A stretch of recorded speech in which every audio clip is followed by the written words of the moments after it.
What is Bernie Sanders? A man who wants what he thinks is best for his country?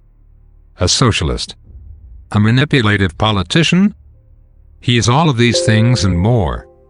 Sanders is just part of the Democratic Party's new infatuation with socialism. But what is socialism exactly? Do the supporters of Sanders and the large population of American socialists actually know what socialism is? Socialism is where the government owns the means of production in a country. Definitions of democratic socialism that say that the people own the means of production, but this is just manipulation of words. In a democratic system, the people own the government, or at least are supposed to. Essentially, that is supposed to mean, by definition, that the people own the government and the means of production. The means of production are the making and distribution of goods and services in a country.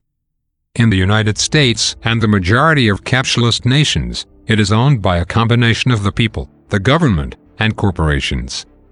Except, corporations and businesses are literally just citizens that own their own property and their own means of production, particularly small businesses.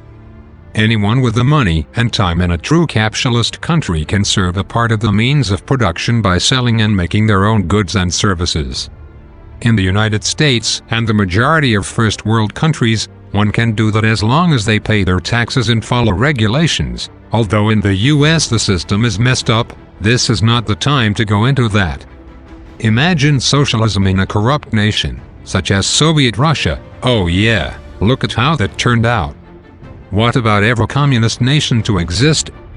After all, in communism, the government owns the means of production. The only difference is that in communism, the government owns everything. Let's excuse corruption, human nature, and sinister purposes for a moment. Can a government really efficiently upkeep an economy on its own? Let's include human nature now. The government supplies everything for the citizens, including their money and their needs. Now let's say that someone is disobedient. They could be cut off from everything, including basic needs. Now, most of the voters for the Democratic Party or Mr. Sanders don't support government ownership of businesses and the means of production. They just support welfare programs such as food stamps and free healthcare, which is fine. However, before I continue, I would like to suggest an alternative. Look, the United States infrastructure and roads, they are falling apart. Now look at the billions, even trillions of dollars we pour into welfare programs.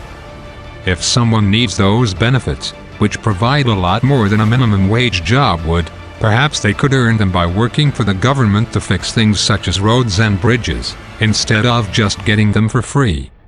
This is the benefit of not only fixing the country's infrastructure, but also of keeping the workers employed so that when they apply for another job, their resume won't say that they've been unemployed for large amounts of time. The very small minority that cannot do any of those jobs can still get the benefits that they need, as long as they sign a contract and provide proof of the disability, and will take any jobs they can do, if any exist. If you actually believe that the government should own the means of production, go ahead. Keep voting for whoever is socialist in elections. However, to those that don't, I hope you guys learned something new today.